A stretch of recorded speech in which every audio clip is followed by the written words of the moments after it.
God loves you all. God loves you all. God loves you. God loves me. God loves me. Shakundo, Brother Clement, Robert, and Matthew 19, verse 40.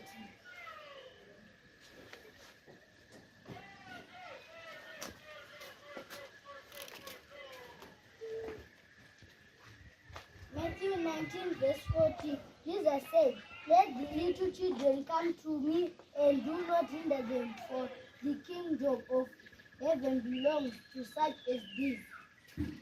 Amen. Amen. Let me tell you about something special, that God loves you all. God is like a parent, is like our parent in heaven. I say this because God is happy when we make good things, like just you parents. When you are happy when we make good, we make good when we pass at school. Even we make mistakes, God still wants us to be friends with Him after we say sorry. But don't make mistakes intentionally. Muchitemba kuti Mwari vanongotida takadaro. Mukaramba muchiita mistakes muchitemba kuti Mwari vanongotida takadaro, vanopedzisira vasisa kudei.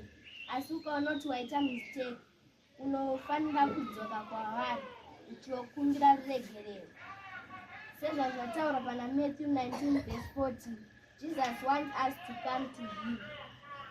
Jesu vakafira zvivi zvedu iwe neni tinge tiri pano zvara nhasi. Dai Jesu asina kufira zvivi zvedu, dai inewo tisitomboripo musi wanhasi.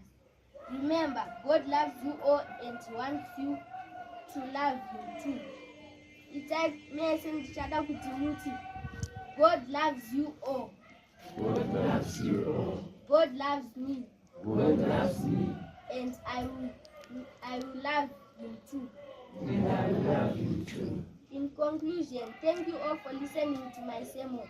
But don't forget, God loves you all and He wants you to be His friend.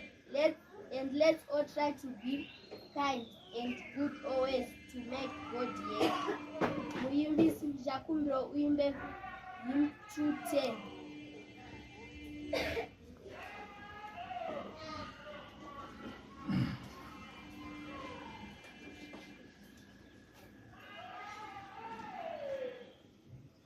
Wakatambudzika Jesu, wakatambudzika Isusu, wakatambudzika Jesu, kuti tirarame.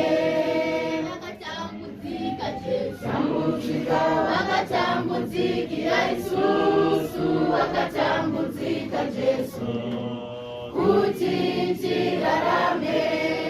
Kurwadza kurema vakafira Isusu, kutukwa kusuwa vakaona zvose.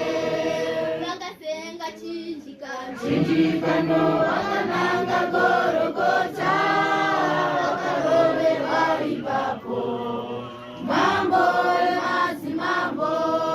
Vakasenga chinjikano vakananga Gorogota, vakaroverwa ipapo mambo madzimambo. Kurwadza kurema vakafira Isusu, kutukwa kusuwa vakaona zvose.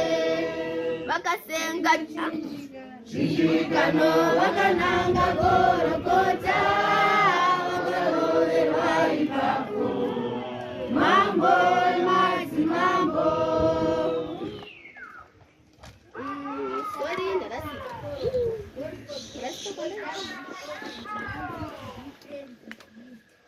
all try to be kind and good to make God happy.